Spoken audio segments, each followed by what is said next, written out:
Afternoon to you. Here is the news at 1, read by Timmy Dayo Anthony. The Lagos State government has announced that the enforcement of e-collab system on the Lekki-Ekpe corridor will officially commence on June 16, following an earlier postponement. Deputy Governor of Lagos State, Obafemi Hamzat, made the announcement during a high-level stakeholders meeting convened to address pressing concerns surrounding traffic management and congestion caused by increasing industrial activities within Lekki Free Trade Zone and its surrounding area. Hamzat explains that the e-collab system is designed to regulate the movement of articulated vehicles and tankers accessing the corridor, thereby promoting an orderly traffic flow and preventing the kind of gridlock previously experienced in the Apapa area. He urged all stakeholders to remain fully committed to the initiative, noting that it is a critical role to enhancing logistics efficiency and improving road transportation infrastructure in the state. Also speaking at the meeting, Commissioner for Transportation Oluwaseun Osiemi acknowledged that while previous engagements with stakeholders had resulted in consensus on implementation, challenges encountered during recent enforcement necessitated a temporary pause and further consultation. Osiemi also directed the immediate removal of all articulated vehicles currently obstructing traffic along the Lekpe corridor, emphasizing that the enforcement of the e-collab system is not intended as a revenue generation initiative, but rather as a vital strategy to improve traffic flow, safety, and road infrastructure management across the state.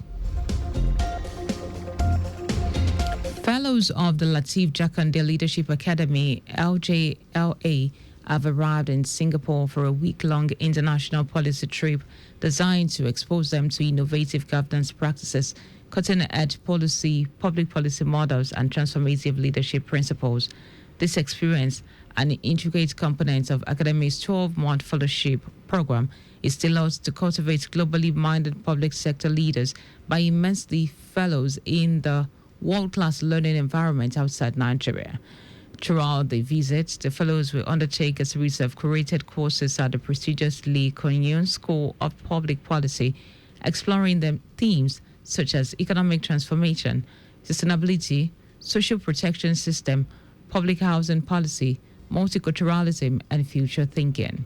Executive Secretary of the Academic, Aishat Agbaji Okunade, described the trip as a pivotal moment in the fellows' leadership journey as it will sharpen their perspective, expand their network, and deepen their leadership potential. Lagos State has emerged as a powerful voice and destination of choice through various international partnership, cultural diplomacy, and presence on world tourism platforms. Commissioner for Tourism, Art and Culture, Toke Benson Awonyika, said this while addressing members of the press at the ministerial press briefing commemorating the 6th year in office of administration of Governor Babajide Sanwo-Olu in Alausa, Ikeja. She said with strategic collaborations and groundbreaking engagements, the Lagos State Ministry of Tourism, Arts and Culture is working relentlessly to ensure that the city not only attracts global visitors, but also offers a world-class experience that is seamless and enriching and memorable. Benson Awonyika records that earlier this year, the ministry took a pivotal step in improving international tourism experiences by engaging directly with the Nigeria Immigration Service towards easing entry procedures for tourists arriving through the Murtala Mohammed International Airport. Further evidence of Lagos cultural diplomacy was the official visit of Crown Princess Victoria of Sweden to the J. Randall Center for Yoruba Culture and History. She promised to ensure that Lagos continues to shine on the world stage, welcoming visitors from across the globe with open arms and sharing the powerful story of who Lagosians are. President Bola Tinubu has urged contractors to keep their promise of prioritizing local content and training Nigerian engineers to ensure knowledge transfer and sustainable infrastructure development.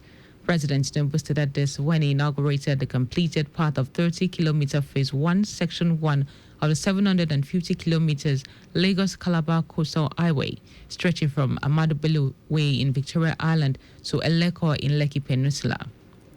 With a charge to motorists and commuters to utilize the infrastructure effectively, the president emphasized the need for strict adherence to urban planning laws, warning developers encroaching on road setbacks that the government would enforce the rules and bring them to book, while compensations will no longer be paid to defaulters who violate laws on the right-of-ways.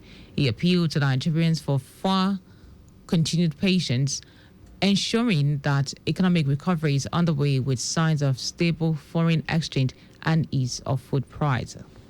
I thank people of Lagos for supporting this project that will positively affect the lives of our people. I know at this stage the expectation is still very high, and our Nigerian people are still going through difficult times. I take this opportunity to appeal to all Nigerians that the hope is here. And as part of his renewed hope agenda, President Tinubu also virtually inaugurated and flagged off several other major road and bridge projects across Nigeria's 6 geopolitical zones, including Ibadan-Ife, Ilesha-Akure Bini Road, rehabilitation of Calabar, Upek, Kastina, Ala Road section, Kano, Wana Danja Hadid Section 2, among others. The president reaffirmed his administration's commitments to infrastructure-led development, job creation, and economic recovery. Minister of Works, Dave Umahi, reeled out the achievements of President Tinubu's renewed hope agenda, especially on legacy infrastructural development projects across Nigeria, with immense benefits, which include job creation, economic opportunities, improved accessibilities, and connectivity, among others. We had confrontation about the compensation. Mr. President, you said, my oath of office is for the welfare of Nigerians. By law, we were not supposed to pay compensation for shanties along the gazetted route. Even when we had problems within the gazetted route along Channel 16, we were confronted with MTN cables, we were confronted with True Africa cables. You directed us that we must realign. We should not touch the road. We pay compensation for those who have their shanties. We pay compensation for those who have their greenhouses. Today, we paid a total of 18 billion compensation for Section 1. Present at the events were governors from Lagos, Ogun, Edo, Bayelsa, Delta, Ondo, Borno, Ekiti, Kogi, Cross River, and Imo State, federal lawmakers, traditional rulers, captains of industries, and other dignitaries. Our correspondent Abiola Fagbulagun reports that the Lagos-Calabar Coastal Highway spans through Lagos, Ogun, Ondo, Delta, Bayelsa, Akwa Ibom, Rivers, and Cross River States. And now to foreign news. Hundreds of people have been arrested in Paris following clashes with police after Paris Saint-Germain PSG fans celebrated their club's victory in Champions League final. Officers arrested nearly 300 people after clashes broke out near the city's Champs-Élysées Avenue and PSG Parc des Princes Stadium, where nearly 50,000 people had watched the 5-0 win against Inter Milan in Munich on big screens. Flares and fireworks were set off, bus shelters were smashed, and cars were torched amid the wild celebration. The chaos came after PSG won the biggest prize in European club football for the first time in the club's history. The majority of fans celebrated peacefully, with many singing and dancing in the streets or blaring their car horns. And now to sports. President Bola Tinubu has expressed his sorrow over the tragic accident that claimed the lives of about 21 members of the Kano State team returning from the recently concluded National Sport Festival held in Ogun State. In a statement released by Special Advisor on Information and Strategy, Dayo, the president described the incident as a devastating blow to the nation. He sent heartfelt condolences to the government and the people of Kano State, and especially to the families of the deceased. President Tinubu noted that the tragedy cast a somber shadow over what is usually a celebration of unity, talent, and national pride. Paying tribute to the victims, the president praised their dedication and dreams, calling them shining examples of the resilient spirit of Nigerians. But just before we go, your vehicle is not a strong room. Please always keep your valuables off the sight of miscreants. You can follow us on all our social media platforms. X the Traffic Radio 961, Facebook is Lagos Traffic Radio 961 FM. Instagram is Lagos Traffic Radio 961. Subscribe and watch our news and program live on YouTube at Traffic Radio 961. You can also visit our website at www.trafficradio961.ng.